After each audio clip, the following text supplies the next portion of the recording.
புனித வெள்ளி ஆராதனையில உடனே நாம் ஆண்டவரை பாடி ஆராதித்தோம்.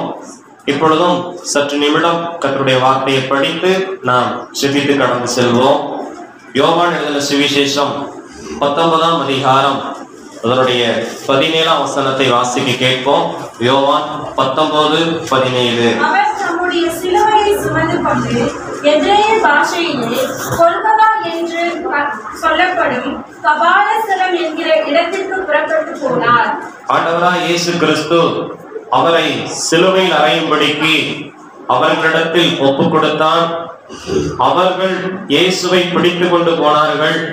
அவர் தம்முடைய சிலுவையை சுமந்து கொண்டு எபிரேய பாஷையிலே கொல்கதா என்று சொல்லப்படும் கபாலஸ்தலம் என்ற இடத்திற்கு புறப்பட்டு போனார் என்று சொல்லி இவ்வசனத்திலே பார்க்கின்றோம். இயேசு கிறிஸ்துவின் கல்வாரி பாடுகள் பயணத்தில் முக்கிய இடம் பிடிப்பது அவர் சுமந்து கொண்டு போன சிலுவை என்பதை நாம் பார்க்கிறோம். இயேசு கிறிஸ்துவின் சிலுவை, இயேசு சுமந்து கொண்டு போன சிலுவை என்பதை குறித்து நாம் பார்க்கும் பொழுது அதுவரைக்கும் அந்த சிலுவையை குறித்து மக்கள் ஒரு அபாயத்துக்குரிய சின்னமாகவும் ஒரு சாபத்துக்குரிய சின்னமாகவுமே அதை பார்த்தார்கள். காரணம், சமுதாயத்தில் ரொம்ப இடர்கள் உண்டாக்கினவர்களை ஸ்தோத்திரம் அந்த கொடுமையான சிலுவை மரணத்துக்கு ஒப்பு கொடுப்பார்கள். அதே நிமித்தமாய் இந்த சிலுவை என்றாலே சாபம் என்று நினைக்கக்கூடிய அளவில் காணப்பட்டது. ஆனால் எந்த பாவமும் செய்யாத, எந்த குற்றமும் செய்யாத இயேசு கிறிஸ்துவுக்கு அந்த சிலுவை மரணம் என்பது கொடுக்கப்பட்டது. ஆக அவர் தாமே தம்முடைய சிலுவையை சுமந்து கொண்டு கடந்து போனார் என்று பார்க்கின்றோம். எனவே என்றைக்கு இயேசு அந்த சிலுவையை சுமந்தாரோ அதுவரைக்கும் சாபச்சின்னமாக பாவச்சின்னமாக பார்க்கப்பட்ட சிலுவையானது இயேசு சுமந்த பிறகு அது ஒரு புனித சின்னமாக மக்கள் கையெடுத்து வணங்கக்கூடிய அளவில் ஒரு என்ன சொல்றது, ஒரு ஆசீர்வாத சின்னமாக மாற்றப்பட்டு விட்டது. அல்லேலூயா. ஒரு புனித சின்னமாக மாற்றப்பட்டது என்பதை நாம் பார்க்கிறோம். ஏன்னா வசனம் அப்படி சொல்லுகிறது, மரத்திலே தூக்கப்பட்டவன் எவனும் சபிக்கப்பட்டவன் என்று எழுதியிருக்கிறபடி கிறிஸ்து நமக்காக சாபமாகி நியாயப்பிரமாணத்திற்கு நீங்களாக்கி நம்மை மீட்டு கொண்டார் என்று சொல்லி கலாத்தியர்கள் நிருபத்திலே பார்க்கிறோம். இவனமா இயேசு சிலுவையை சுமந்து தம்முடைய மரணத்தை மரணம் அடைந்தார் என்று பார்க்கிறோம். எனவே இன்றைக்கு நான் சொல்ல வருகிற விஷயம் என்ன, இயேசு வெறும் சிலுவையை மாத்திரம் சுமக்கவில்லை, சிலுவையோடு கூட நமக்காக சில காரியங்களையும் சுமந்து கொண்டு அந்த கல்வாரி பயணத்திலே கடந்து போனார். அதை குறித்து தான் இன்றைக்கு கர்த்தருடைய வார்த்தையாக நாம் தியானிக்கும்படி இருக்கிறோம். இயேசு சிலுவையில் நமக்காக சுமந்தது என்ன என்பதை குறித்து நாம் இன்றைக்கு அறிந்து கொள்ள போகிறோம். அதை நாம் அறிந்து கொண்டோம் ஆனால் இன்னும் கூட அந்த ஆண்டவருடைய அன்பிலே நாம் நெருங்குவதற்கும், விசுவாசத்துக்குள் நாம் உறுதிப்படுவதற்கும், விசுவாசத்தினால் சில நன்மைகளை பெறுவதற்கும் அது ஏதுவாக காணப்படும். எனவே இயேசு சிலுவையை மாத்திரம் சுமக்கவில்லை, சிலுவையோடு கூட சில காரியங்களை நமக்காக என்ன செய்தார், சுமந்தார். ஒரு ஆமென் சொல்லுங்க. ஆமென். அல்லேலூயா. இயேசு கிறிஸ்து சிலுவையில் சுமந்தது என்ன, எதை அவர் நமக்காக சுமந்தார்? முதலாவதாக பார்க்கும் பொழுது 1 பேதுருவின் நிருபம் 2ஆம் அதிகாரம் 24ஆம் வசனம். 1 பேதுரு 2:24. நாம் பாவங்களுக்கு செத்து நீதிக்கு பிழைத்திருக்கும்படிக்கு அவர்தாமே தமது சரீரத்திலே நம்முடைய பாவங்களை சிலுவையின் மேல் சுமந்தார். அவருடைய தழும்புகளால் குணமானீர்கள். நாம் பாவங்களுக்கு செத்து நீதிக்கு பிழைக்கும்படிக்கு அவர்தாமே தம்முடைய சரீரத்திலே நம்முடைய பாவங்களை எல்லாம் சிலுவையின் மேல் சுமந்தார். அவருடைய தழும்புகளினாலே நாம் என்ன அடைகின்றோம், குணமாகிறோம், சுகமாகின்றோம். ஒரு ஆமென் சொல்லுவோம். ஆமென். ஆகவே இயேசு சிலுவையில் நமக்காக சுமந்த முதல் காரியம், நம்முடைய பாவங்களை சிலுவையிலே இயேசு சுமந்தார். அல்லேலூயா. சிலுவையோடு கூட எதை அவர் சுமந்தார், நம்முடைய பாவங்களை சுமந்தார். நாம் பாவத்துக்கு செத்து நீதிக்கு பிழைக்கும்படிக்கு நம்முடைய பாவங்களை சிலுவையில் சுமந்து நமக்காக இயேசு பாவமானார், பலியாக்கப்பட்டார். ஆமென், அல்லேலூயா. நாம் பாவமில்லாத ஒரு வாழ்வு செய்யும்படிக்கு, நாம் பாவிகளாய் இராதபடி நீதிமான்களாய் வாழும்படிக்கு நம்முடைய பாவங்களை சிலுவையின் மேல் இயேசு என்ன செய்தார்? சுமந்தார் என்று படிக்கின்றோம். எபிரேயர் நிருபம் 9ஆம் அதிகாரம் அதனுடைய 28ஆம் வசனத்திலே படிக்கும் பொழுது, எபிரேயர் 9:28, அநேகருடைய பாவங்களை சுமந்து தீர்க்கும்படிக்கு ஒரே தரம் பலியிடப்பட்டு தமக்காக காத்து கொண்டிருக்கிறவர்களுக்கு ரட்சிப்பை அருளும்படி இரண்டாம் தரம் பாவம் இல்லாமல் தரிசனம் ஆவார். ஆமென், அல்லேலூயா. கிறிஸ்துவும் ஒரே தரம் நமக்காக பாவங்களை சுமந்து என்று படிக்கின்றோம். அல்லேலூயா. பாவங்களை சுமந்து ஒரு பலியிடப்பட்டார். பழைய ஏற்பாட்டிலே பலியை குறித்து நாம் பார்க்கின்றோம். அதாவது ஒரு குடும்பத்தார் அல்லது ஒரு தனிநபர் அவர்கள் வாழ்க்கையில் இருக்கின்ற பாவம் கர்மம் நீங்குவதற்காக பலிகள் செலுத்துவார்கள். ஆகவே பலி செலுத்துவதற்கு முன்னதாக அவர்கள் ஒரு ஆட்டையோ அல்லது தங்கள் வசதிக்கு ஏற்ற ஒரு புறாவையோ எதையோ ஒன்றை பிடித்து ஆசாரியனிடத்திலே கொண்டு வந்து அந்த பலி மிருகத்தின் மீது தங்கள் கைகளை வைத்து தங்கள் பாவங்களை அதன் மேல் என்ன செய்வார்கள்? சுமத்தி விடுவார்கள். அப்படி சுமத்தி விட்டு இப்பொழுது அந்த பலி மிருகமானது பலியிடப்படும். பலியிடப்பட்டு அவருடைய ரத்தம் சிந்தப்பட்டு அந்த ரத்தத்தை பாவ நிவர்த்தி ரத்தமாக ஆசாரியர்கள் காரியங்கள் செய்வார்கள். அப்ப அது நிமித்தம் இவர்கள் பாவத்தை அது சுமந்தபடியினால் இவர்களுக்கு பதிலாக அது பலியிடப்பட்டு ரத்தம் சிந்தினதினால் இவருடைய பாவம் அது நிமித்தமா என்ன செய்தது? நிவர்த்தி ஆனது. இது பழைய நாட்களிலே காணப்பட்டது. எனவே இது இப்படிப்பட்டதான பலிகள் தொடர்ந்து கொண்டே இருக்கிறது. பாவத்துக்கான ஒரு முடிவு இல்லாமல் இருக்கிறது. எனவேதான் ஒரே தரம் பலியிடப்படும்படி பஸ்காவாக இயேசு தம்மையே நமக்காக என்ன செய்தார்? பலியிடும்படி தன்னை ஒப்பு கொடுத்தார். ஆகவே நமக்காக நம்முடைய பாவங்களை தன்மீது ஏற்றுக்கொண்டு சிலுவை நமக்காக பலியிடப்பட்ட பஸ்கா ஆட்டுக்குட்டியாக இருக்கின்றார். அல்லேலூயா, அல்லேலூயா. அநேகருடைய பாவங்களை தீர்க்கும்படி ஒரு தரம் நமக்காக என்ன செய்யப்பட்டார்? பலியிடப்பட்டார் என்று சொல்லி பார்க்கிறோம். ஏசாயா 53ஆம் அதிகாரம் 12-13 படிக்கும் பொழுது, ஏசாயா 53:12-13 நீங்கள் தீவிரித்திருந்து 53 ஒரு நிமிஷம். அவர் தம்முடைய ஆத்துமாவை மரணத்தில் ஊற்றி அக்கிரமக்காரரில் ஒருவராக எண்ணப்பட்டு அநேகருடைய பாவத்தை 11 படி 11 ஆத்துமா வருத்தத்தின் பலனை கண்டு திருப்தி ஆவார். என் தாசனாகிய நீதிபரர் தம்மை பற்றும் அறிவினால் அநேகரை நீதிமான்கள் ஆக்குவார். அவர்களுடைய அக்கிரமங்களை தாமே சுமந்து கொள்வார். அவருடைய அக்கிரமங்களை தாமே சுமந்து கொள்வார்.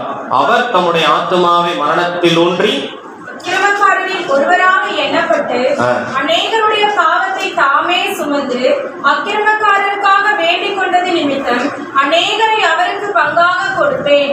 பலவான்களை அவர் தமக்கு கொள்ளையாக பங்கிட்டுக் கொள்வார். ஆமென், அல்லேலூயா. இயேசு கிறிஸ்துவின் பாடு மரணத்தை குறித்து ஏசாயா தீர்க்கதரிசியின் மூலம் முன்பே பல 100 ஆண்டுகளுக்கு முன்னதாகவே முன் சொல்லப்பட்ட தீர்க்க தரிசன வார்த்தைகள் தான் இந்த ஏசாயா 53ஆம் அதிகாரம். எனவே அவர் தமது ஆத்துமாவின் வருத்தத்தின் பலனை கண்டு திருப்தி ஆவார். ஆகவே அவர் என் தாசனாகி நீதி பெற தம்மை பற்றும் அறிவினால் அநேகரை நீதிமான்களாக்குவார். எப்படி அநேகரை நீதிமான்களாக்குவார்? அவர்களுடைய அக்கிரமங்களை தாமே என்ன செய்வார்? சுமந்து கொண்டதின் நிமித்தமாக. இரண்டாவது, அக்கிரமக்காரில் ஒருவராக எண்ணப்பட்டு அநேகருடைய பாவத்தை தாமே சுமந்து கொண்டு அக்கிரமக்காரருக்காக அவர் வேண்டிக் கொண்டது நிமித்தமாய் அநேக அக்கிரமக்காரர் இப்பொழுது இயேசு கிறிஸ்துவின் நிமித்தம், இயேசு கிறிஸ்துவின் சிலுவை, அதாவது எனக்காக இயேசு பலியிடப்பட்டார் என்பதை விசுவாசித்து இயேசு கிறிஸ்துவின் இடத்தில் தங்கள் பாவங்களை அறிக்கை செய்து கொண்டதின் மூலம் அந்த பாடு மரணத்தை விசுவாசித்து இயேசுவை ஏற்றுக்கொண்டது நிமித்தம் இப்பொழுது ஆண்டவருடைய ரத்தம் அவர்கள் என்ன செய்கிறது? கழுவுகிறது. அது நிமித்தமாய் பாவ மன்னிப்பின் நிச்சயம் அவர்கள் வாழ்க்கையில் உண்டாகிறது. அல்லேலூயா. இப்படி அநேகருடைய அநேகருடைய பாவங்களுக்காக தெரிந்து கொள்ளப்பட்ட பஸ்க ஆட்டுக்குட்டியாய் இருக்கிறார் என்று இங்கே நாம் பார்க்கின்றோம். மாத்திரமல்ல, யோவான் 1ஆம் அதிகாரம் 29ஆம் வசனத்துல யோவான் ஸ்நானகன் இயேசு கிறிஸ்துவை குறித்து கொடுத்த சாட்சி, இதோ உலகத்தின் பாவத்தை சுமர்ந்து தீர்க்கின்ற தேவ ஆட்டுக்குட்டி என்று சொல்லி இயேசு கிறிஸ்துவை குறித்து யோவான் ஸ்நானகன் சொன்னதை நாம் பார்க்கின்றோம். இப்படி இயேசு சிலுவையில எதை சுமந்தார்? நம்முடைய அக்கிரமங்களையும் நம்முடைய பாவங்களையும் சிலுவையில இயேசு என்ன செய்தார்? சுமர்ந்து தீர்த்து விட்டார். எனவே இனி நாம் என்ன செய்ய வேண்டும்? அந்த காரியத்தை விசுவாசித்து நம்முடைய வாழ்க்கையில ஒரு காலத்திலே பாவத்திலும் அக்கிரமத்திலும் உளையான சேற்றிலும் வாழ்ந்து வந்தோம். நன்மை எது தீமை எது என்று ஸ்தோத்திரம் தெரியாமல் காணப்பட்டோம். ஆனா இந்த இயேசுவின் காரியங்களை குறித்து கேள்விப்பட்டு இதெல்லாம் பாவம், பொல்லாப்பு, அக்கிரமம், தேவனுக்கு பிரியமில்லாது என்பதை நாம் அறிந்து அவைகளை விட்டு கடந்து வந்தோம். கர்த்தர் நம்மை வேறு மனுஷர்களாய் மாற்றி இன்றைக்கு நீதியான வாழ்க்கைக்குரியவர்களாய் அவருடைய ரத்தத்தால் மீட்கப்பட்ட நீதிமான்களாய் நம்ம என்ன செய்திருக்கிறார்? வைத்திருக்கிறார். எனவே இனி நம்முடைய வாழ்க்கையில அந்த விட்டு வந்த பாவம் தொடர்ந்து நம்முடைய வாழ்க்கையில் வராதபடிக்கு நாம் நம்மை காத்துக்கொள்ள வேண்டியது அவசியமாய் இருக்கின்றது. ஆமென். அல்லேலூயா. அல்லேலூயா. ஸ்தோத்திரம். ஆகவே தேவ பிள்ளைகள் இதை நம்முடைய வாழ்க்கையில கவனிக்க வேண்டும். நான் ஒரு சிறு காரியங்களும் நம்முடைய வாழ்க்கையில் வந்து விடாதபடிக்கு ஒரு பழுதற்ற பலியாக நம்மை அனுதினமும் தேவனுக்குள் ஒப்பு கொடுத்து காணப்பட வேண்டும். இல்லை என்றால் நாம் மறுபடியும் நம்ம ஏதோ ஒரு காரியங்களை தவறும் பொழுது மறுபடியும் நாம் ஆண்டவரை சிலுவையில் அறைவதற்கு அடையாளமா என்ன செய்யும் இருக்கும். எனவே நாம் ஆண்டவர் நம்முடைய பாவத்தை சுமந்து தீர்த்து விட்டார். நாம் பாவத்திலிருந்து விடுதலையாக்கப்பட்டு விட்டோம். தொடர்ந்து அந்த விடுதலையை, அந்த சுயாதீனத்தை நம்முடைய வாழ்க்கையிலே காத்து கொண்டவர்களாய் கர்த்தருக்குள் தொடர்ந்து வாழுகிற தேவ பிள்ளைகளாய் நாம் இருக்க வேண்டும். ஒரு ஆமென் சொல்லுவோம். ஆமென். அல்லேலூயா. அல்லேலூயா. பாவியான ஸ்திரியை பார்த்து கர்த்தர் சொன்னார், யாராயிலும் உன்னை நியாயம் தீர்த்தார்களா? குற்றவாளியாய் தீர்த்தார்களா? இல்லை, நானும் உன்னை நியாயம் தீர்ப்பதில்லை. எனவே நீ என்ன செய்யாதே? பாவம் செய்யாதே என்று சொல்லி, எனவே நாம் விடுதலையை பெற்றுக்கொண்ட நாம் தொடர்ந்து அந்த சுயாதீனத்தை இழந்து போகாதபடிக்கு கர்த்தருக்குள் நம்மை காத்துக்கொள்ள வேண்டும். அப்படி நாம் வாழ்வதற்காகத்தான் நம்முடைய பாவங்களை இயேசு சிலுவையில் என்ன செய்தார்? சுமந்தார். அல்லேலூயா. ஏனென்றால் பாவம் என்பது தேவனையும் நம்மையும் பிரிக்கின்ற ஒரு தடை சுவராக என்ன செய்கிறது? இருக்கின்றது. எந்த ஒரு பாவமும் ஆரம்பத்துல அது உடனடியாய் கிரியை செய்யாமல் போக போக நம்முடைய வாழ்க்கையை கட்டி போட்டு நன்மை வருகிறதை காணாதபடிக்கு அதுவே நம்மை தடுத்து இருக்கின்ற ஒன்றாக இருக்கிறது. எனவே பிரியமானது, இதை நாம் கவனித்து நாம் தேவ பிள்ளைகள் ஒரு பாவமான ஒரு சூழ்நிலை நம்முடைய வாழ்க்கையில வரும்போது உடனே இந்த கல்வாரி காட்சி என்ன செய்ய வேண்டும்? நோக்கி பார்த்து விட வேண்டும். அடுத்த நிமிஷமே நம்முடைய சிந்தனையில ஒரு மறுரூபம் வரும். பாவம் செய்யக்கூடாது என்கிற ஒரு எண்ணம் நமக்கு என்ன செய்யும்? உண்டாகும். ஒரு ஆமென் சொல்லுங்க. ஆமென். இப்படியாக பாவங்களை நமக்காக இயேசு சிலுவையில் சுமந்து நம்மை நீதிமான்களாய் மாற்றுவதற்காக நம்முடைய பாவங்களை இயேசு சிலுவையில் என்ன செய்தார்? சுமந்தார் என்று படிக்கின்றோம். இரண்டாவதாக அவர் நமக்காக சுமந்தது என்ன? கர்த்தருக்கு ஸ்தோத்திரம். கலாத்தியர் 3ஆம் அதிகாரம் அவருடைய 13ஆம் வசனம். மரத்திலே தூக்கப்பட்ட எவனும் சபிக்கப்பட்டவன் என்று எழுதியிருக்கிறபடி கிறிஸ்து நமக்காக சாபமாகி நியாயப்பிரமாணத்தின் சாபத்திற்கு நம்மை நீங்களாக்கி மீட்டுக் கொண்டார். ஆகவே சாபங்களை நமக்காக சிலுவையில் சுமந்தார். அல்லேலூயா. நம்முடைய சாபங்களை சிலுவையில் சுமந்தார். முதலாவது பாவங்களை சிலுவையில் சுமந்தார் என்று சொன்னேன். இரண்டாவது சிலுவையில் இயேசு நமக்காக எதை சுமந்தார்? சத்தமா சொல்லுங்க.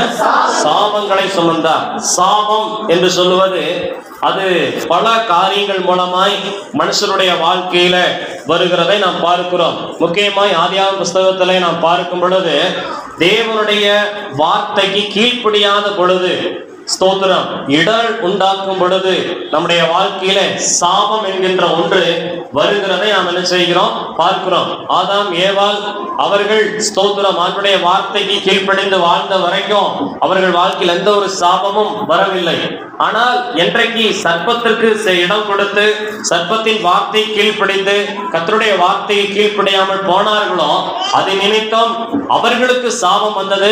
அவர்கள் நிமித்தம் பூமியும் என்ன செய்யப்பட்டது, சபிக்கப்பட்டது. உன் நிமித்தம் பூமி என்ன செய்யப்பட்டிருக்கும், சபிக்கப்பட்டிருக்கும். நீ பூமியில் உள்ள நாளளவும் வியர்வையோட அதன் பலன் என்ன செய்வாய், புசிப்பாய் என்று ஆண்டவர் அந்த சாபத்தை முதலாய் கொடுப்பதை நாம் பார்க்கிறோம்.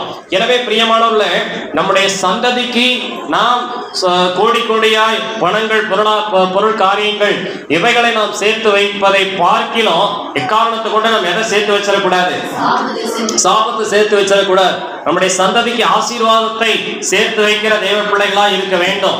சாபம் என்பது நம்மை மாத்திரமல்ல, நம்முடைய சந்ததியே என்ன செய்யக்கூடியதா இருக்கிறது, பாதிக்கக்கூடியதா இருக்கிறது. எனவே அந்த சாபத்தின் கட்டுகள் வாழ்க்கையில் வந்து விடாதபடிக்கு கர்த்தருடைய பிள்ளைகள் எப்பொழுதும் எச்சரிக்கையா இருக்க வேண்டும். எனவே சிலுவை என்பது சாபத்திற்குரியது. அது இயேசு சுமந்த காரணம் நம்முடைய சாபங்களை மாற்றுவதற்காக, நம்முடைய சாபத்திலிருந்து நம்மை விடுவித்து ஒரு ஆசீர்வாதத்தை நமக்கு கொடுக்கும்படி, ஆபிரகாமின் நன்மைகளை நம்முடைய வாழ்க்கையில தரும்படி இயேசு நமக்காக சாபமானார். நம்முடைய சாபங்களை அவர்தான் என்ன செய்தார், சுமந்தார். அல்லேலூயா, அல்லேலூயா. கர்த்தருக்கு ஸ்தோத்திரம். பாகம் புஸ்தகம் 23ஆம் அதிகாரம் அதனுடைய 5ஆம் வசனத்திலே படிக்கின்றோம். பாகமம் 23:5 உன் தேவனாகிய கர்த்தர் பேருக்கு செவி கொடுக்க சித்தமில்லாமல் உன் தேவனாகிய கர்த்தர் உன்மேல் அன்பு கொண்டபடியினால் உன் தேவனாகிய கர்த்தர் அந்த சாபத்தை உனக்கு ஆசீர்வாதமாக மாறப்பண்ணினார். அந்த சாபத்தை உனக்கு ஆசீர்வாதமாக மாற பண்ணினார். எனவே இஸ்ரவேல் ஜனங்களை குறித்து ஆண்டவருடைய வார்த்தை இவண்ணமாய் சொல்லுகிறது, உன் தேவனாகிய கர்த்தர் உன்மேல் அன்பு கூர்ந்தபடியினால், உன்மேல் என்ன கூர்ந்தபடியினால், அன்பு கூர்ந்தபடியினால் பிள்ளையாமுக்கு செவி கொடுக்க சித்தம் இல்லாமல் அந்த சாபத்தை உனக்கு என்னவாய் மாற பண்ணினார், ஆசீர்வாதமாய் மாற பண்ணினார். இன்றைக்கு கர்த்தர் உங்கள் மீதும் என் மீது என்ன கூர்ந்திருக்கிறார், அன்பு கூர்ந்திருக்கிறார். அந்த அன்பு தான் இன்றைக்கு நம்முடைய வாழ்க்கையில் வர இருந்த பல சாபங்களை தடுத்து இன்னைக்கு நம்மை ஆசீர்வாதத்துக்கு நிராகரித்து கொண்டிருக்கிறது, மாற்றி கொண்டிருக்கிறது. அல்லேலூயா, அல்லேலூயா. அப்ப சாபம் நம்முடைய வாழ்க்கையில் வராமல் நம்மை காத்துக்கொள்ள வேண்டும். அப்ப சாபம் எப்படி நம்முடைய வாழ்க்கையில வரும்? முதலாவது ஏற்கனவே சொன்ன ஆண்டுடைய வார்த்தைக்கு கீழ்ப்படியாமல் போகும் பொழுது இடர்கள் உண்டாக்கும் போது நம்முடைய வாழ்க்கையில் என்ன உண்டாகும், சாபம் உண்டாகும். அதற்கு நாம் எச்சரிக்கையா இருக்க வேண்டும். ஒன்று. இரண்டாவது, தேவனை விட்டு தூரம் போகும் பொழுது நம்முடைய வாழ்க்கையில் என்ன உண்டாகும், சாபம் உண்டாகும். நகோமியின் வாழ்க்கையில நாம் பார்க்கின்றோம். நகோமி கர்த்தரை அறிந்த தேவ பிள்ளை, ஸ்தோத்திரம், கர்த்தருடைய நல்ல ஒரு விசுவாசி. அவள் இருந்த பட்டணம் பெத்லகேம் என்கிற பட்டணம். பெத்லகேம் என்றால் அப்பத்தின் வீடு. ஆனால் அவள் என்ன செய்தால், பெத்லகேமிலே பஞ்சம் உண்டானது நிமித்தம் பெத்லகேமில் இராதபடிக்கு அவள் அந்நிய தேசத்திற்கு, மோவாப் என்று சொல்லப்படுகிறதான தேசத்துக்கு போகிறாள். அந்த மோவாப் தேசம் எப்படிப்பட்டது என்றால் அது ஒரு சாபத்திற்கு ஏதுவான சந்ததி வாழ்கின்ற தேசமா இருக்கிறது, சாபத்தீடான பட்டணமா இருக்கிறது. அப்ப அது அப்படிப்பட்ட பட்டணம், அது அப்படிப்பட்ட சந்ததி என்பதை அறிந்தோம். அந்த பட்டணத்தில் இவள் பிரவேசித்து கொஞ்ச காலம் நல்லபடியா அவருடைய வாழ்க்கை போகிறது. ஆனா கடைசியில பார்க்கிறோம், ஒன்றன் பின் ஒன்றாக ஒரு சாபம் வந்தது போல கணவன் இறந்து போகிறான், பிள்ளைகள் இறந்து போகிறார்கள். ஆக மொத்தம் 3 விதவைகளாக்கப்பட்டவர்களாய், எல்லாவற்றையும் இழந்தவர்களாய் மோவாபின் சாபம் அவர்களை பிடித்து கொண்டதை நாம் என்ன செய்கிறோம், பார்க்கிறோம். ஆகவே நாம் ஒரு நல்ல நிலையில ஆண்டவன் நம்மை தெரிந்து கொண்டிருக்கிறார். ஒரு நல்ல மேன்மையான ஸ்தானத்துல கர்த்தர் தேவ பிள்ளை என்கிற நிலையிலே நம்மை வைத்திருக்கிறார். அப்ப அந்த ஸ்தானத்தை விட்டு ஒரு நாளும் வழி விலகி போகிறவர்களாய் நாம் இராதபடிக்கு நாம் அந்த ஸ்தானத்தை காத்துக்கொள்ள வேண்டும். தேவன் எந்த நிலையில, ஊழியக்காரர் என்கிற நிலையை நம்மை தெரிந்து கொண்டாரா, அந்த நிலையில நாம் கர்த்தருக்கு முன்பாய் நிற்க வேண்டும். விசுவாசி என்கிற நிலையில தேவன் நம்மை தெரிந்து கொண்டாரா, அந்த அழைப்பிலே நாம் என்ன செய்ய வேண்டும், உறுதியாய் நிற்க வேண்டும். இந்த அழைப்பை விட்டு நாம் மாறும் பொழுது, தேவன் தெரிந்து கொண்ட ஸ்தானத்தை விட்டு வழி விலகி போகும் பொழுது அங்கே இது போன்ற காரியங்கள், சாபங்கள் நம்முடைய வாழ்க்கையில் வருகிறதை நாம் பார்க்கிறோம். எனவே இதை புரிந்து கொண்ட தேவ பிள்ளைகள், சாபங்கள் நம்முடைய வாழ்க்கையில் வராதபடிக்கு நாம் நம்மை காத்துக்கொள்ள வேண்டும். ஏனென்றால் ஏற்கனவே நம்முடைய சாபத்தையும் அவர் என்ன செய்து விட்டார், சிலுவையில் சுமந்து தீர்த்து விட்டார். இனி நம்முடைய வாழ்க்கை என்ன வரக்கூடாது, சாபம் வராமல் நம்மை பார்த்துக் கொள்ள வேண்டியது அவசியமாய் இருக்கின்றது. ஆமென். அல்லேலூயா, அல்லேலூயா. ஒருவேளை மூதாதையார் மூலமா உங்க வாழ்க்கையில சில சாபத்தின் காரியங்கள் பின்தொடர்ந்து கொண்டிருக்கலாம். நீங்க ரட்சிக்கப்பட்டிருந்தாலும் அபிஷேகம் பெற்றிருந்தாலும் சில காரியங்கள் சாபம் போல வந்து கொண்டிருக்கலாம். ஆனா இன்றைக்கு இந்த வார்த்தை ஒன்று கூட விசுவாசித்து அறிக்கை செய்யுங்க. உங்கள் தலைமுறையாய் பின்தொடர்ந்து வருகிற எல்லா சாபக்கட்டுகளிலிருந்தும் சாபங்களிலிருந்தும் கர்த்ததாமே ஒரு முழுமையான விடுதலை கொடுத்து ஆபிரகாமுக்கு உண்டான ஆசீர்வாதத்தை உங்களுக்கு இந்த நாளிலே கர்த்தர் கொடுக்க போகிறார். இந்த வார்த்தை விசுவாசிக்கிறவர்கள் கரங்களை தட்டி ஆண்டவருடைய நாமத்தை நாம் மகிமைப்படுத்துவோம். ஆமென். ஹல்லேலூயா, ஹல்லேலூயா. எனவே சாபங்களிலிருந்து நம்மை விடுதலை ஆக்கும்படிக்கு நம்முடைய சாபங்களை சிலுவையில் இயேசு என்ன செய்தார், சுமந்தார் என்று நாம் பார்க்கின்றோம். கர்த்தருக்கு ஸ்தோத்திரம். மூன்றாவதாக மத்தேயு எழுதின சுவிசேஷம் 8ஆம் அதிகாரம் அவருடைய 17ஆம் வசனத்தை படிப்போம். மத்தேயு 8:17. அவர் தாமே நம்முடைய பலவீனங்களை ஏற்றுக்கொண்டு நம்முடைய நோய்களை சுமந்தார் என்று ஏசாயா தீர்க்கதரிசியினால் உரைக்கப்பட்டது நிறைவேறும்படி இப்படி நடந்தது. ஏசாயா தீர்க்கதரிசியினால் உரைக்கப்பட்டது நிறைவேறும்படி இப்படி நடந்தது. எனவே நம்முடைய நோய்களை, நம்முடைய பலவீனங்களை சிலுவையிலே இயேசு சுமந்தார். ஆமென் சொல்லுங்க.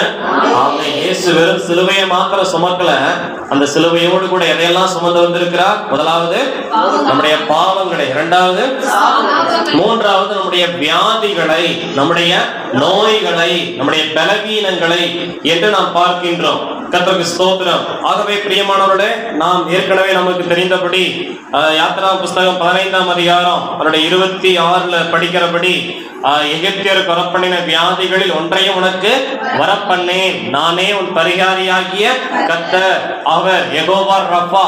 யெகோவா ரப்பா என்றால் சுகமாக்குகிற கர்த்தர், குணமாக்குகிற கர்த்தர். இயேசு கிறிஸ்துவை பின்பற்றுகிற தேவ பிள்ளைகளுக்கு இந்த உலகத்திலே வாழ்கிற ஒவ்வொரு நாளளவும் கர்த்தர் எதை வைத்திருக்கிறார்? தெய்வீக சுகத்தை வைத்திருக்கிறார், தெய்வீக விடுதலையை கர்த்தர் நமக்கு வைத்திருக்கிறார். எனவே நீதிமானுடைய எலும்புகள் என்ன செய்யப்படுவதில்லை, முறிக்கப்படுவதில்லை என்று சொல்லப்பட்டபடி இயேசு கிறிஸ்துவின் அவருடைய எலும்புகள் ஒன்று என்ன செய்யப்படவில்லை, முறிக்கப்படவில்லை. பொதுவாக சிலுவை மரணத்தில் ஏற்றுக்கொண்டு இருக்கிறவர்களுக்கு அவர்கள் சீக்கிரத்திலே மறிக்க மாட்டார்களாம். எனவே அவர்கள் சீக்கிரம் மறிப்பதற்காக அவருடைய எலும்பை என்ன செய்வார்களாம், முறிப்பார்கள். அதான் பரம்பரை அந்த மாதிரிதான் வந்துச்சு. ஆனா இயேசுவின் எலும்புகள் என்ன செய்யப்படவில்லை, முறிக்கப்படவில்லை. ஆகவே அவர் தெய்வீக சுகம் அந்த அதிலே நமக்கு தருவதற்காக வேத வாக்கியங்கள் நிறைவேறுகிறபடி நம்முடைய பலவீனங்களை அவர் தாமே சிலுவையில் என்ன செய்தார், ஏற்றுக்கொண்டார். எனவே அந்த இயேசுவை பின்பற்றுகிற நமக்கு கண்டிப்பாக என்ன உண்டு, தெய்வீக சுகம் உண்டு. ஒரு நாள் நம்முடைய வாழ்க்கையில வியாதி மேற்கொள்ளாதபடி அந்த வியாதியின் மத்தியில் விசேஷித்த தேவ பலனையும் சுகத்தையும் தந்து நம்மை ஜெயமாய் நடத்த ஆண்டவராகிய கர்த்தர் வல்லவராய் இருக்கிறார். கரங்களை உயர்த்தி ஆண்டவரை மகிமைப்படுத்துவோம். ஆமென். ஹல்லேலூயா. அவருடைய தழும்புகளால் என்ன உண்டு, சுகம் உண்டு, சுகம் உண்டு. ஏற்கனவே நம்ம வசனத்தில் படித்ததுபடி அவருடைய தழும்புகளால் என்ன அடைகிறோம், குணமாகிறோம், குணமாகிறோம். எனவே வியாதிகள் வரும் பொழுது நாம் செய்ய வேண்டிய காரியம் என்ன, நூற்றுக்கு அதிபதியை போல ஆண்டவருடைய வல்லமையை விசுவாசிக்க வேண்டும். கர்த்தருடைய வார்த்தையை நாம் 100% என்ன செய்ய வேண்டும், விசுவாசிக்க வேண்டும். நூற்றுக்கு அதிபதி சொல்லுகிறார், ஆண்டவர் சொல்றார், இந்த மாதிரி நான் வந்து அவனை என்ன செய்வேன், சுகமாக்குவேன் என்று. அதற்கு நூற்றுக்கு அதிபதி சொல்லுகிறார், நான் அதிகாரத்து கீழ்பட்டவனாய் இருந்தோம், ஒருவனை போ என்றால் போகிறான், இன்னொருவனை வா என்றால் வருகிறான். என்னுடைய வார்த்தைக்கே இவ்வளவு வல்லமை இருக்கிறது என்றால் நீர் தேவகுமாரன், எனவே நீர் ஒரே ஒரு வார்த்தை மாத்திரம் சொல்லும், அது என் வேலைக்காரனை என்ன ஆக்கும், சொஸ்தமாக்கும் என்று ஆண்டுடைய வார்த்தையை விசுவாசித்தான். எதை விசுவாசித்தான்? ஆண்டுடைய வார்த்தை. ஆகவே ஆண்டவர் சொன்னார், நம்மை பின்பற்றுவர்களை பார்த்து, இஸ்ரவேலுக்குள்ள இப்படிப்பட்ட விசுவாசத்தை காணவில்லை, உன் வார்த்தையின்படியே ஆகட்டும் என்று சொல்லி ஆண்டவர் சொன்ன அந்த நாளிகையில அவனுடைய வேலைக்காரனுக்கு என்ன உண்டானது, சுகம் உண்டானது. இன்றைக்கு இந்த வார்த்தை கேட்டுக்கொண்டிருக்கிற தேவ பிள்ளைகள், ஒருவேளை நீங்கள் சரீரத்துல பலவீனத்தோடு சுகவீனத்தோடு இந்த வார்த்தை கேட்கலாம். ஆனா இப்ப இந்த வார்த்தை கேட்கும் பொழுது விசுவாசிங்க, இந்த கூட்டம் முடிவதற்குள்ள கர்த்தர் ஒரு பெரிய விடுதலை உங்கள் சரீரத்தில் கட்டளையிட போகின்றார். ஒரு பெரிய அற்புதத்தை நீங்கள் காண போகிறீர்கள். அவருடைய தழும்புகளால் இன்றைக்கு சுகமாகுவீர்கள். ஆமென். அல்லேலூயா, அல்லேலூயா.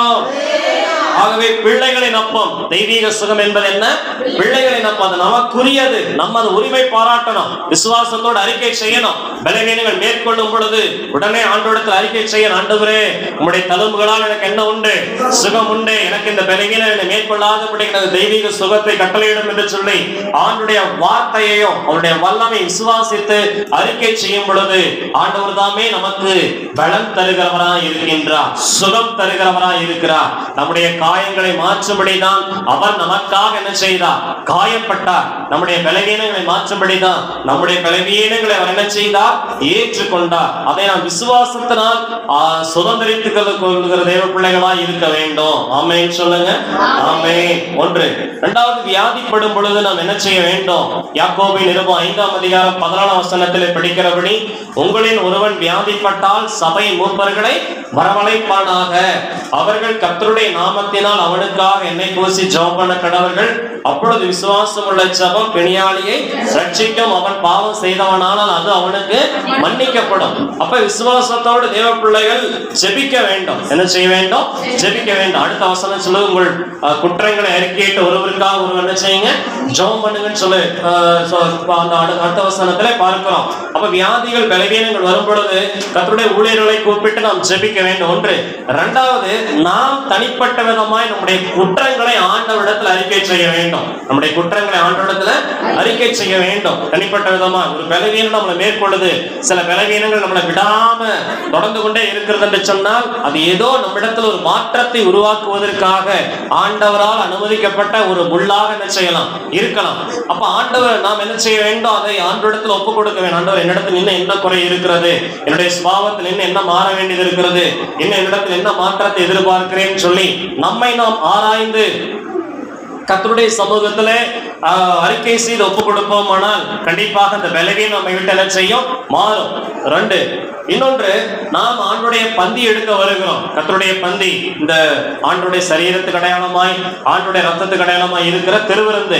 அப்ப அதை எடுக்க வரும்போது நல்ல ஒரு சுத்திகரிப்போட நல்ல ஒரு விசுவாசத்தோட நம்ம அதை சோதனை எடுப்போமானால் அது நமக்கு ஒரு தெய்வீக பலனாக தெய்வீக சுகமாக மாறும். எத்தனை பேர் விசுவாசிக்கிறீங்க?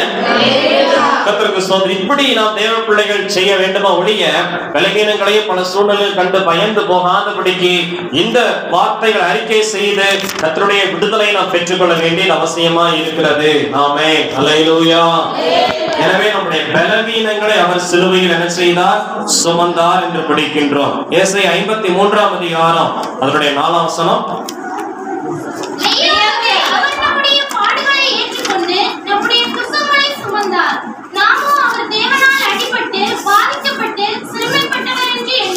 நம்முடைய துக்கங்களை என்ன செய்தார்?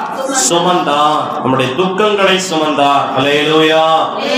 3ஆம் வசனத்தில் படிக்கிறோம், அவர் அசட்டை பண்ணப்பட்டவரும் மனுஷரால் புறக்கணிக்கப்பட்டவரும் துக்கம் நிறைந்தவரும் பாடு அனுபவித்தவருமாய் இருந்தார்.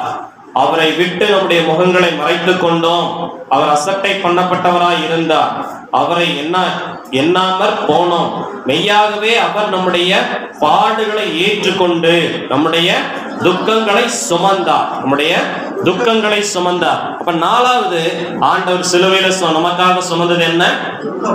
துக்கங்களை சுமந்தார். பக்கத்துல பார்த்து சொல்லுங்க, உங்கள் துக்கங்களை இயேசு சுமந்தார்.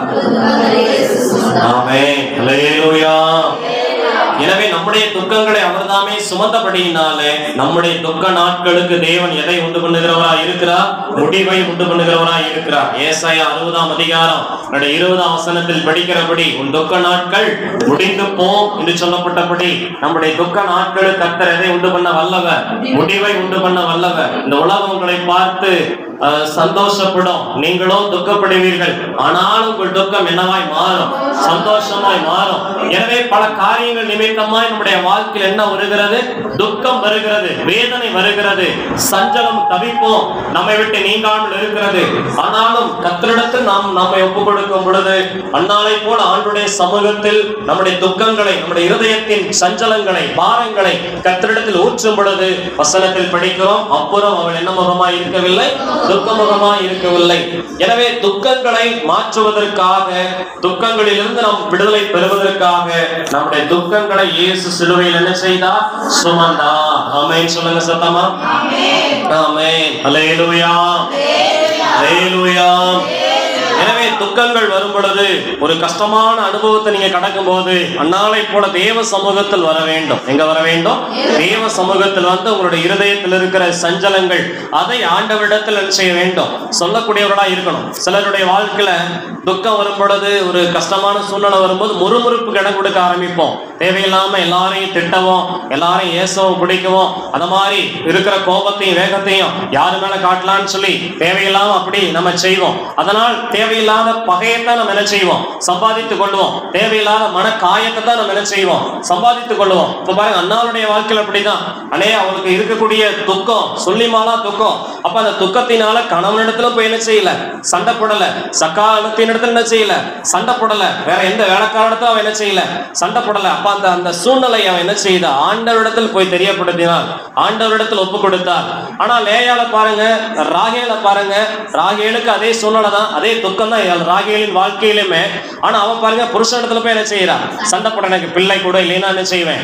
சாவேன்னு சொல்லி அங்கே போய் சண்டை போடுறத பார்க்கணும். அண்ணால் அந்த துக்கம் வந்த உடனே யாரிடத்துல சண்டைக்கோ வருத்தத்துக்கு இடம் கொடுக்காம கர்த்தரிடத்தில் ஒப்பு கொடுத்தபடினாலே அவள் துக்கம் சந்தோஷமாய் மாறினது. ஆமென் சொல்லுங்க. ஆமென். இப்படித்தான் தேவ பிள்ளைகள் கற்றுக்கொள்ள வேண்டும். வாழ்க்கையில் எந்த சூழ்நிலை எப்படி வந்தாலும் தேவனிடத்தில் ஒப்பு கொடுத்து பழக வேண்டும். தேவனிடத்தில் தனிப்பட்ட விதமாய் ஜெபித்து அதிலே ஒரு விடுதலை பெற்றுக்கொள்ள கர்த்தருடைய பிள்ளைகள் பழக வேண்டியது அவசியமா இருக்கிறது. ஆமென் சொல்லுங்க. ஆமென். எனவே நான் அவர்களை தேற்றி அவர்கள் சஞ்சலத்தை நீக்கி, அவர்கள் துக்கம், அவர்கள் சஞ்சலத்தை நீக்கி அவர்கள் என்ன செய்வேன்? சந்தோஷப்படுத்துவேன் என்று ஆண்டவருடைய வார்த்தை நமக்கு சொல்லுகிறது. நமக்கு வந்து ஆறுதல் தேட அவர்கள் எனக்கு ஆறுதல் சொல்லுவார்களா, இவர்கள் ஆறுதல் சொல்லுவார்கள், ஆறுதல் தேடி அங்கேயே போகக்கூடாது. தேவ சமூகத்துல முழங்கால் படிடுங்க. தனிப்பட்ட விதமா தேவனிடத்துல முழங்கால் படிடுங்க. கர்த்தருடைய வார்த்தையை படிக்க ஆரம்பிங்க. அது உங்களை ஆற்றி தேற்றி அரவணைக்கும். அதுவே உங்கள் வாழ்க்கையில தொடர்ந்து நீங்கள் எழுப்பி கிரியை செய்வதற்குரிய தேவ பலனா இருக்கும். ஆமென் சொல்லுங்க. ஆமென். அல்லேலூயா. மனுஷனுடைய ஆறுதலும் தேர்தலும் உங்களிடத்துல ஏதோ ஒரு காரியங்களுக்காக இருக்கும். ஆனா கர்த்தர் மாத்திரமே சுயநலம் இல்லாம நம்மை ஆற்றி தேற்றி அரவணைக்கக்கூடிய அன்புக்குரிய கர்த்தராய் இருக்கிறார். ஆமென் சொல்லுங்க. ஆமென். எனவே நம்முடைய துக்கங்களை சிலுவையில இயேசு என்ன செய்தார்? சுமந்தார். அவருடைய சமூகம் நம்முடைய துக்கத்தை என்ன செய்கிறது? மாற்றுகிறது என்று பார்க்கின்றோம். ஆமென். அல்லேலூயா. ஸ்தோத்திரம். ஐந்தாவதாக 2 கொரிந்தியர் 8ஆம் அதிகாரம் 9ஆம் வசனம். 2 கொரிந்தியர் 8:9 வேகமாய் படிப்போம், நாம் ஜெபிப்போம். நம்முடைய கர்த்தராகிய இயேசு கிறிஸ்துவின் கிருபையை அறிந்திருக்கிறீர்களே, அவர் ஐஸ்வரியமுள்ளவராய் இருந்தும் நீங்கள் அவருடைய தரித்திரத்தினாலே ஐஸ்வரியவான்களாகும்படிக்கு உங்கள் நிமித்தம் தரித்திரரானாரே. உங்கள் நிமித்தம் தரித்திரரானாரே. நீங்கள் அவருடைய தரித்திரத்தினால் ஐஸ்வர்யவான்களாகும்படிக்கு உங்கள் நிமித்தம் அவர் என்ன ஆனாரே? தரித்திரரானாரே. ஆகவே இயேசு கிறிஸ்து ஐஸ்வர்ய சம்பந்தர். இயேசு கிறிஸ்து எப்படிப்பட்டவர்? ஐஸ்வர்ய சம்பந்தர். இந்த உலகத்திலே பார்க்கின்ற அனைத்திற்கும் சொந்தக்காரர் யார்தான்? ஆண்டவரா இயேசு கிறிஸ்து. அவர் மூலமா தான் சகலம் உருவாக்கப்பட்டது. இயங்கிக் கொண்டிருக்கிற எல்லாமே யார் மூலமாய் உண்டாக்கப்பட்டது? இயேசு கிறிஸ்துவின் மூலமாகவும் அவரை கொண்டும் அவருக்காகவும் என்ன செய்யப்பட்டது? உருவாக்கப்பட்டது. வானத்தின் ஆசீர்வாதங்களும் பூமியின் ஆசீர்வாதங்களும் சகல ஐஸ்வர்யங்களும் யாருடையது? வெள்ளியும் பொண்ணு யாருடையது? கர்த்தருடையது. ஏன்னா அப்படிப்பட்ட ஐஸ்வர்யம் உள்ள தேவன் இந்த உலகத்திலே நமக்காக வந்த பொழுது ஒரு ஏழ்மை கோலம் எடுத்து, தரித்திரர் கோலம் எடுத்து என்ன செய்தார்? காணப்பட்டார். உங்கள் நிமித்தம் என்ன ஆனாரே? தரித்திரர் ஆனாரே. ஆகவே புரிந்து கொள்ள வேண்டும், நம்முடைய தரித்திரத்தை சிலுவையில் இயேசு சுமந்தார். அல்லேலூயா. எதை சிலுவையில் சுமந்தார்? இயேசு ஐஸ்வர்ய சம்பந்தராய் இருந்தோம், நம்முடைய தரித்திரத்தை அவர் சுமந்தார். எதற்காக?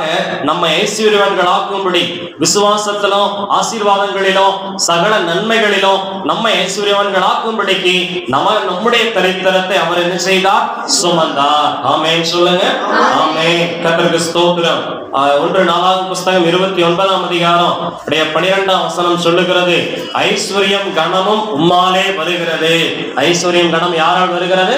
கர்த்தராலே வருகிறது. அது தேவனுடையது. அல்லேலூயா, ஸ்தோத்திரம். 1 சாமுவேல் 2ஆம் அதிகாரம் அதனுடைய 7ஆம் வசனம் சொல்லுகிறது, கர்த்தர் தரித்திரம் அடைய பண்ணுகிறவரும் ஐஸ்வர்யம் அடைய பண்ணுகிறவருமாய் இருக்கிறார். அப்ப ஆண்டவர் நினைச்சா ஒரு மனுஷனை தரித்திரம் அடையவும் பண்ண முடியும், அதே மனுஷன் என்ன அடையவும் பண்ண முடியும்? ஐஸ்வர்யம் ஆக்கவும் முடியும். குப்பையில கிடக்கிறவனை கோபுரத்துல கொண்டு வைக்கவும் கர்த்தரால முடியும். அதே கோபுரத்துல இருக்கிறவனை சாதாரண நிலை கொண்டு வரவும் தேவனால முடியும். எவரையும் உயர்த்தவும் மேன்மைப்படுத்த அவருடைய கரத்தினால் ஆகும். எனவே இன்றைக்கு உங்க வாழ்க்கையில பொருளாதாரத்தை இழந்து, வேலை வாய்ப்புகளை இழந்து ஒரு தரித்திரப்பட்ட நிலைமையில வாழ்ந்து கொண்டிருக்கிறீர்களா? இந்த வார்த்தை விசுவாசித்து கர்த்தரிடத்தில் உங்கள் தரித்திரத்தை ஒப்புக் கொடுத்து உங்கள் சூழ்நிலை ஆண்டவரிடத்தில் ஒப்புக் கொடுங்கள். ஏற்ற வேளையில நிச்சயமாய் உங்கள் தரித்திரம் மாறும். உங்கள் குறைவுகளை நிறைவாக தேவன் மாற்ற வல்லவராய் இருக்கிறார். ஆமென் சொல்லுங்க சத்தமா. ஆமென். அல்லேலூயா. நம்முடைய தரித்திரம் மாறணும். நம்முடைய தரித்திரம் அப்படின்னா நம்முடைய குறைவு என்ன செய்யணும்? மாறணும். அப்படின்னா நம்ம என்ன செய்யணும்? கர்த்தருக்கு ஸ்தோத்திரம். அதே 2 கொரிந்தியர் 8ஆம் அதிகாரம் அதனுடைய 2ஆம் வசனம் சொல்லுகிறது, அவர்கள் மிகுந்த உபத்திரவத்தினாலே சோதிக்கப்படுகையில் கொடிய தரித்திரமுடையவர்களாய் இருந்தும் தங்கள் பரிபூரண சந்தோஷத்தினால் மிகுந்த உதாரத்துவமாய் என்ன செய்தார்கள்? கொடுத்தார்கள். மேலும் அவர்கள் தங்கள் திராணிக்கு தக்கதாகவும் தங்கள் திராணிக்கு மெஞ்சியும் கொடுக்க தாங்களே மனதுள்ளவர்களாய் இருந்தார்கள் என்பதற்கு நான் என்னவாய் இருக்கின்றேன்? சாட்சியாய் இருக்கிறேன். அப்ப நம்முடைய வாழ்க்கையில என்ன செய்ய வேண்டும்? கொஞ்சத்தில் உண்மையாய் இருக்க வேண்டும். கொஞ்சத்தில் உண்மையா இருந்தா தான் அநேகத்தையுமே நம்ம என்னவா இருக்க முடியும்? அதிகாரியா இருக்க முடியும். உனக்கு கொஞ்சம் பலன் இருந்தோம். பாருங்க, இந்த ஏழை விதவை அவளுக்கு இருந்தது எவ்வளவுதான்? 2 காசு தான். அப்படித்தானே? எத்தனையோ ஐஸ்வர்யான்கள் பாக்கெட்டை திறந்து அப்படியே கொண்டு போய் என்ன செய்யறாங்க? எல்லாரும் பாக்கெட்டன்னு சொல்லி தார ஊதுற மாதிரி எடுத்து வீசுறாங்க. அதையெல்லாம் ஆண்டவர் என்ன செய்யல? அங்கீகரிக்கல. ஆனா இவ பாருங்க, இருந்தது கொஞ்சம். ஆனா அந்த கொஞ்சத்தையும் ஆண்டவருக்கு கொடுப்பதற்கு உண்மையா இருந்தார். அவளைத்தான் ஆண்டவர் மேன்மை என்ன செய்தார்? சொன்னார். இங்கே இந்த மக்கோனிய நாட்டு சபையை பார்த்தோம். பவுல் சொல்லக்கூடிய வார்த்தை அதுதான். அவங்க கொடிய தரித்திரமுடையவர்களா இருந்தோம், கர்த்தருக்கு கொடுக்கிறதான விஷயத்துல அந்த தரித்திரத்தின் நடுவிலும் கர்த்தருக்கு என்ன செய்தார்கள்? உதாரத்துவமாய் கொடுத்தார்கள். அப்படி கொடுத்த நிமித்தம் அவர்களை ஆசீர்வதித்து தான் இந்த 9ஆம் வசனத்துல அதே பவுல் சொல்லுகிறார், நம்முடைய கர்த்தராகிய இயேசு கிறிஸ்துவின் கிருபை அறிந்திருக்கிறீர்களே, அவர் ஐஸ்வர்யம் உள்ளவராய் இருந்தோம் நீங்கள் அவருடைய தரித்திரத்தினால் ஐஸ்வர்யவான்களாகும்படிக்கு உங்கள் நிமித்தம் என்ன செய்தார்? தரித்திரர் ஆனாரே என்று சொல்லுகிறார். இப்படியாய் கர்த்தருக்கென்று கொடுத்த அந்த சபையாரை கர்த்தர் சும்மா விட்டிருப்பாரா? கண்டிப்பா அவங்க தரித்திரம் என்ன செய்யப்பட்டிருக்கும்? மாற்றப்பட்டிருக்கும். ஆகவே அந்த எல்லா சம்பவத்துல தான் நம்ம பார்க்கிறோம், நமக்கு இருக்கக்கூடிய நிலம் எனக்கே இந்த மாதிரி இருக்கு, எனக்கே இப்படி இருக்கு, 10 10 இருக்கு, நான் எங்க அதை கொடுக்கறது இதை கொடுக்கறது அப்படின்னு சொல்லி நம்ம யோசித்து கொண்டிருக்கிறதுனால இதே நிலைமையில தான் நம்ம என்ன செய்யறோம்? இருக்கிற யோசிக்காம உதாரத்துவமாய் கர்த்தர்கள் கொடுப்போம். ஒரு ஸ்டெப் எடுத்து வச்சு பாருங்க, நிச்சயம் வானத்தின் பலகணிகளை திறந்து இடம் கொள்ளாமல் போக மட்டும் உங்களை ஆசீர்வதிக்க தேவன் வல்லவராய் இருக்கிறார். இந்த வார்த்தை விசுவாசிக்கிறவர்கள், உண்மை என்று நம்புகிறவர்கள் கரங்களை தட்டி ஆண்டவரை மகிமைப்படுத்துவோம். ஆமென். Praise the Lord. ஹல்லேலூயா. நாம் தேவ பிள்ளைகளானால், கண்டிப்பா வாக்குத்தத்தத்துக்கு சுதந்திரவாளிகளானால் நிச்சயம் அந்த வாக்குத்தத்தங்கள் நம்முடைய வாழ்க்கையில் என்ன செய்யும்? நிறைவேறும். நாம் வசனத்தின்படி கரெக்டா நாம் ஜீவிப்போம். ஆனால் நிச்சயம் கர்த்தர் நம்மை வாளாக்காமல் என்ன ஆக்குவார்? தலையாக்குவார். கீழாக்காமல் நிச்சயம் என்ன செய்வார்? மேலாக்குவார். ஆமென். ஹல்லேலூயா. கர்த்தருக்கு ஸ்தோத்திரம். ஆகவே அவருடைய விஷயத்தில் உண்மையா இருப்போம். ஆனால் நிச்சயம் நம்முடைய தரித்திரம் என்ன செய்யும்? நீங்கும். மாத்திரமல்ல, வேதம் சொல்லுகிறது, பிலிப்பியர் நிருபம் 4ஆம் அதிகாரம் 19ஆம் வசனத்துல, பிலிப்பியர் 4:19, தம்முடைய ஐஸ்வரியத்தின்படி உங்கள் குறைவுகளை எல்லாம் கிறிஸ்து இயேசுவுக்குள் மகிமையிலே நிறைவாக்குவார். உங்கள் குறைவுகளை எல்லாம் கிறிஸ்து இயேசுவுக்குள் மகிமையிலே நிறைவாக்குவார். மகிமையிலே, பரலோகத்திலே நம்முடைய குறைவுகளை என்ன செய்கிறார்? நிறைவாக்குவார். இந்த பூலோகத்திலும் மகிமையாய் நம்முடைய குறைவுகளை கர்த்தர் என்ன செய்கிறார்?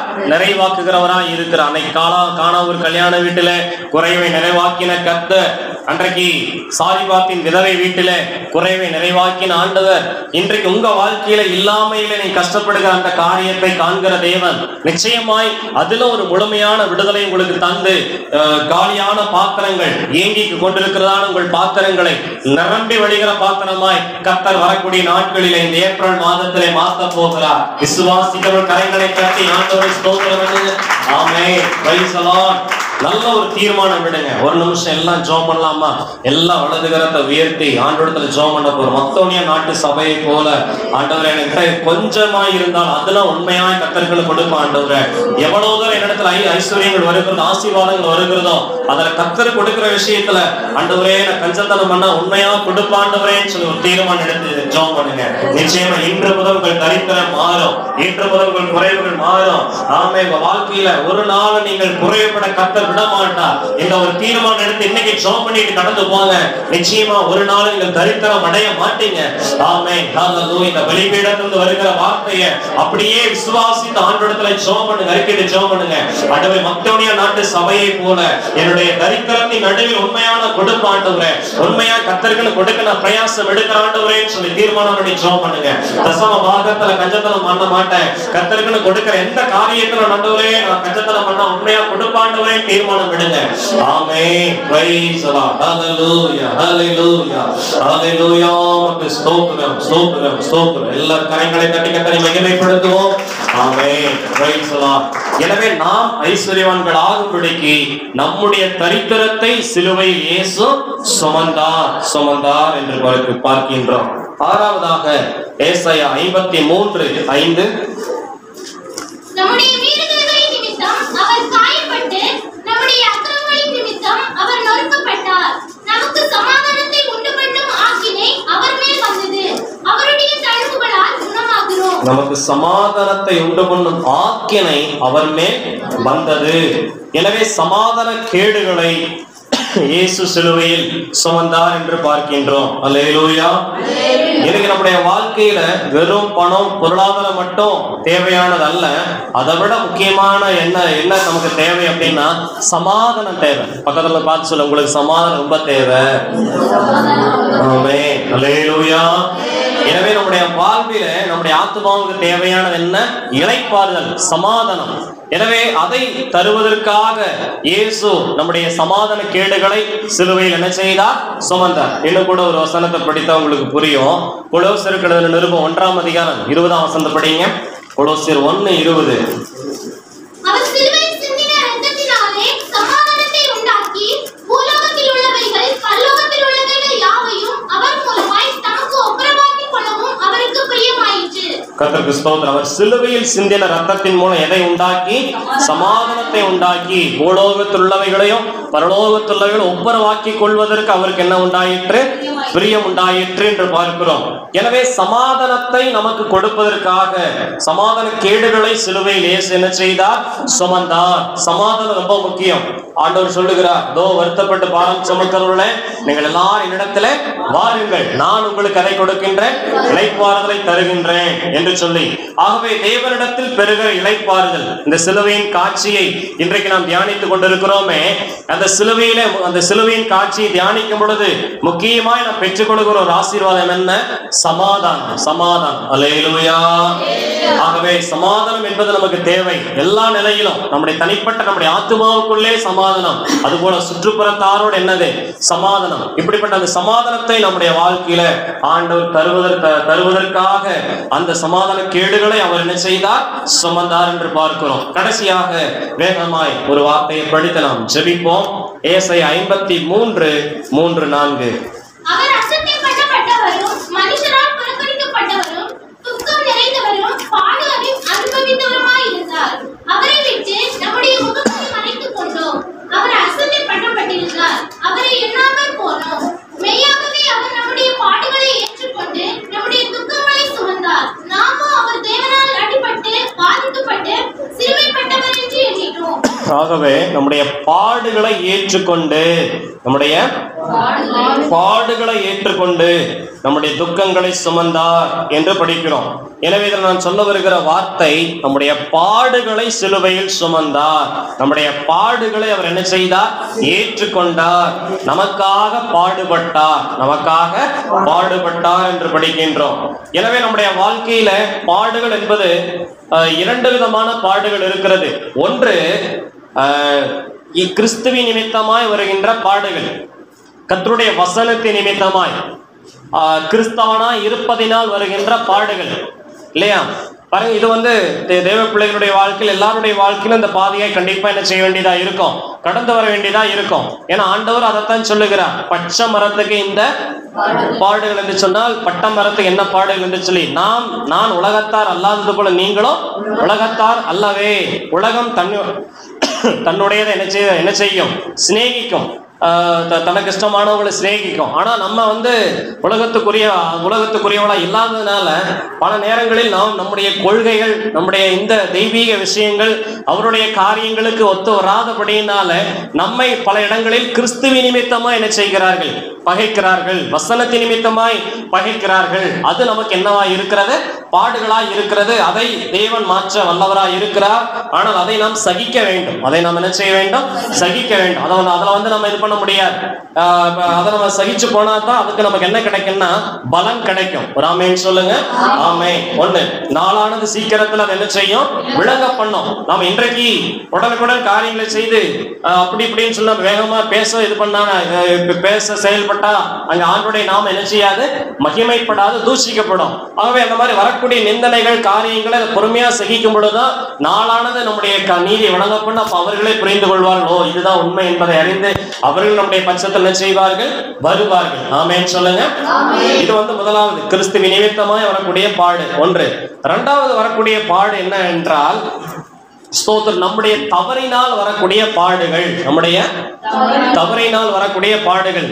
சொல்லுவாங்க இல்லையா, உப்பு சாப்பிட்டவன் தண்ணி குடிச்சாகணும்னு சொல்லி. அந்த மாதிரி தப்பு செஞ்சா கண்டிப்பா என்ன உண்டு? அது தேவ பிள்ளையா இருந்தாலும் சரிதான், உலக பிள்ளையா இருந்தாலும் சரிதான், தப்புக்கு தேவன் எதை அளிக்கிறவரா இருக்கிறார்? தண்டனை அளிக்கிறவரா இருக்கிறார், சிக்ஷைகள் கொடுக்கிறவரா இருக்கிறார். தாவீதின் இருதயத்துக்கு ஏற்றவன் என்று ஆண்டவர் சொன்னார்.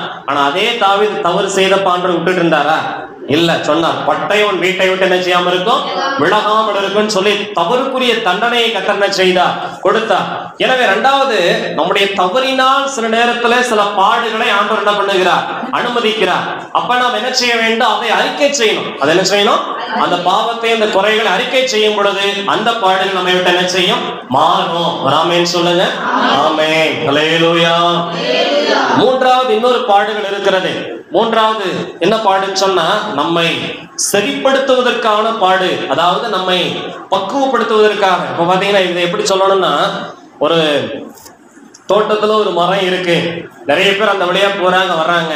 அந்த மரத்துல எந்த ஒரு கனியுமே இல்லைன்னா அதை யாருமே என்ன செய்ய மாட்டாங்க? கண்டுக்க மாட்டாங்க. ஆனா அதுல நிறைய கனிகள் இருக்கும்போது தேவையில்லாத வரவன் போறவங்க என்ன தேடுறது? அதை அடிப்பான், கல் எடுத்து அடிப்பான். ஏன்னா கனி எடுப்பதற்காக. அப்படித்தானே? இதே மாதிரிதான் நம்ம வாழ்க்கையில ஆண்டவர் சில நேரத்தில் நம்மளை இன்னும் பக்குவப்படுத்துவதற்காக, இன்னும் கனிகள் நிறைந்த பாத்திரமாய் மாற்றுவதற்காக பாடுகளின் வழியாக நம்ம என்ன செய்யலாம்? ஆனா அது வந்து உருவாக்குவதற்கான பாடுகள். என்ன பாடுகள்? உருவாக்குவதற்கான பாடுகள். அப்ப அதையும் பொறுமையா என்ன செய்ய வேண்டும்? சகிக்க வேண்டும், சகிக்க வேண்டும். ஹல்லேலூயா. இயேசு கிறிஸ்துவை பிதாவாகிய தேவன் பாடுகளுக்கு உட்படுத்தினதின் நோக்கம், அவர் தேவனுக்கு செல்லப்பிள்ளையாய் மாத்திரம் அல்ல, இந்த உலகத்துக்கே ரட்சகராய் உயர்த்தப்பட வேண்டும் என்பதற்காகத்தான் இயேசு கிறிஸ்துவை அந்த பாடுகளின் வழியாக பிதாவாகிய தேவன் என்ன செய்தார்? உட்படுத்தினார். அதைத்தான் பிலிப்பியர் நிருபத்திலே பார்க்கிறோம். அவர் தாமே பட்ட பாடுகளினால் அவர் தேவகுமாரனாய் இருந்தோம், பிதாவுக்கு சமமானவராய் இருந்தோம், அதை கொள்ளையாடின பொருளாய் எண்ணாமல் கீழ்ப்படிந்தவராய் அவர் பாடுபட்டபடியினால் பிதாவாகிய தேவன் அவரை உயர்த்தி வானோர் பூதலத்தோர் பூமியின் கீழானோர் எல்லாருடைய நாமம், எல்லாருடைய முழங்கால்களும் முடங்கத்தக்கதான மேலான நாமத்தை அவருக்கு என்ன செய்தார்? தந்தரளினார் என்று சொல்லி. ஹல்லேலூயா. எனவே நம்மை உயர்த்துவதற்கு, நம்மை மேன்மைப்படுத்துவதற்கு சில நேரத்துல காரணமே இல்லாம சில பாடுகள் நம்ம என்ன செய்யும், தேடி வரும். அப்ப அதுக்கு ஏன் என் வாழ்க்கை இப்படி வருது, நான் எந்த தப்பும் செய்யலையே, எந்த இதுவும் செய்யல, ஆனாலும் இந்த மாதிரி பாடுகள் வருது, இந்த மாதிரி நம்ம நிந்தனைகள் வருதுன்னு சொல்லி நம்ம யோசிப்போம். அது எதற்காகனா நம்மளை உயர்த்துவதற்காக, நம்மை உயர்த்துவதற்காக. அப்ப பாருங்க, 3 விதமான பாடுகள். ஒன்று கிறிஸ்துவின் நிமித்தமாய் வரக்கூடிய பாடுகள், இரண்டாவது நம்முடைய தவறினால் வரக்கூடிய பாடு, மூன்றாவது நம்மை பக்குவப்படுத்தி உயர்த்துவதற்கான பாடுகள். அல்லேலூயா. எனவே இந்த 3 பாடுகளிலே நீங்கள் எந்த பாடுகளில் இருக்கிறீர்கள்? எனவே அந்த காரியங்களை கர்த்தரிடத்தில் ஒப்பு கொடுத்து நாம் சரியானபடி கடந்து போவோம். ஆனால் கண்டிப்பாக பாருங்க, ஆண்டவர் அந்த சிலுவையை சுமந்து போனார். எத்தனையோ வாய்ப்புகள் வந்தது. ஒரு குறிப்பிட்ட ஒரு இடத்துல அவருடைய சிலுவையை சுமக்கும்படி ஒருத்தர் என்ன செய்யறாங்க, சீரானே ஊரான்னு சொல்லக்கூடிய ஒரு மனுஷனை கூப்பிட்டு அவருடைய சிலுவையை சுமக்க வைக்கிறாங்க. அப்ப கொஞ்சம் தூரம் அவனுடைய சிலுவை என்ன செய்யலாம், சுமந்தான். உடனே பாருங்க, ஆண்டவர் விட்டுட்டு போகல. பரவாயில்ல, நம்ம சுமக்க வேண்டிய சிலுவை இவன் என்ன செய்யறான், சுமக்கிறானேன்னு சொல்லிட்டு அந்த பாதை அவர் விட்டுட்டு போகல. இல்ல, இது என்னுடைய சிலுவை, நான் தான் சுமக்கணும்னு சொல்லி கொஞ்ச நேரம் மட்டும் அவனை சுமக்க வச்சுட்டு மறுபடியும் அவர் தன்னுடைய சிலுவை என்ன செய்தார், வாங்கி சுமந்தார். இது போல இந்த வாழ்க்கைங்கிற ஓட்டத்துல நம்ம ஓடித்தான் ஆகணும். புரியுதா உங்களுக்கு?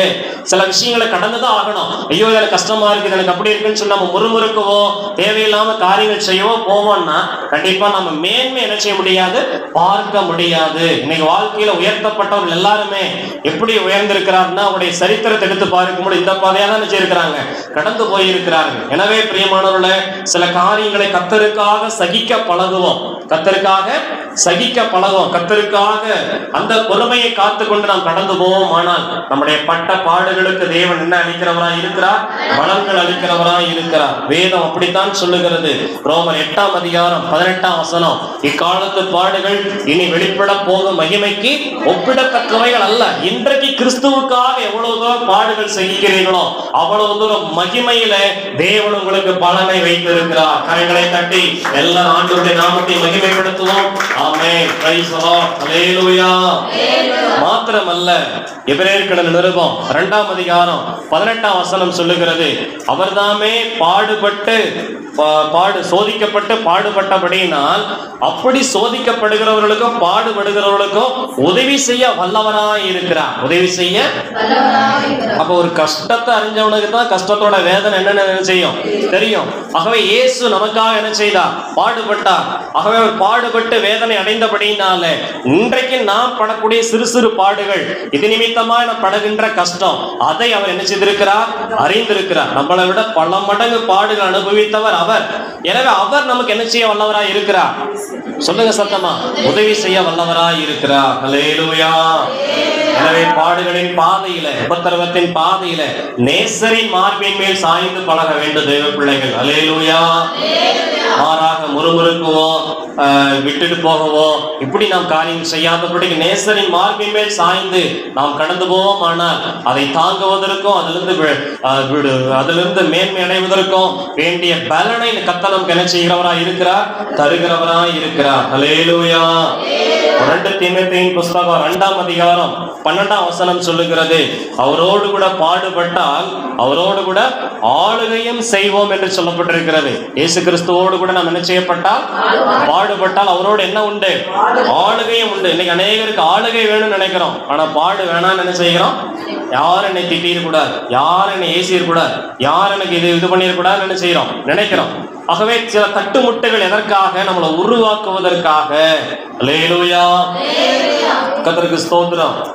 சிலரை கொண்டு ஆண்டவர் நம்மளை பக்குவப்படுத்துவார். வேலை ஸ்தலத்துல அப்படிதான், சபையில அப்படிதான், வீட்டுல அப்படிதான். சில நேரத்துல சிலர் நம்மளை இது பண்றாங்கன்னா கர்த்தர் நம்மளை அந்த பாதையை நினைச்சு கொண்டிருக்கிறாரு, உருவாக்கி கொண்டிருக்கிறார். ஒரு நல்ல ஒரு பக்குவத்துக்குள்ள நம்மளை வரணும்னு சொல்லி ஆண்டவர் செய்திருக்கிறார், உருவாக்குகிறார். அல்லேலூயா. அப்ப அந்த இடத்துல நம்ம பொறுமையா சகித்து அவரோடு கூட பாடுபட்டால் அவரோடு கூட என்ன உண்டு, ஆளுகையும் உண்டு, ஆளுகையும் உண்டு. அல்லேலூயா. அல்லேலூயா.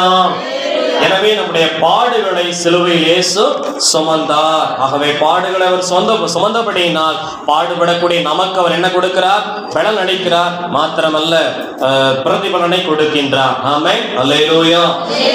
எல்லாரும் முழங்கால் படிடுவோம். Price Lord. முழங்கால் படியிட்டு கேட்ட வார்த்தையின்படி, கர்த்தருடைய வசனத்தின்படி நம்முடைய வாழ்க்கையை ஒப்பு கொடுத்து இன்றைக்கு இந்த சிலுவை தியான கூட்டத்தில் ஆமே இயேசு நமக்காக சிலுவையை சுமந்தார். சிலுவையை மாத்திரம் அல்ல, சிலுவையோடு கூட நம்முடைய பாவங்களை சுமந்தார்.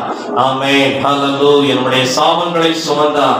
ஆமே நம்முடைய நோய்களை சுமந்தார். ஹல்லேலூயா ஹல்லேலூயா. நம்முடைய துக்கங்களை சுமந்தார். நம்முடைய தரித்திரத்தை சுமந்தார். ஆமே நம்முடைய சமாதான கேடுகளை சுமந்தார். எல்லாவற்றுக்கும் மேலாய் நம்முடைய பாடுகளை அவர் சுமந்தார். ஆமே ஆண்டவர் கரத்தில் ஒப்பு கொடுத்து ஜெபம் பண்ணுவோம். ஆண்டவரே, இந்த வார்த்தைகளின்படி என்னுடைய வாழ்க்கையில என்னுடைய கிருபையை தந்தருளும் ஆண்டவரே. ஆமே என்னுடைய விடுதலை தாரும்.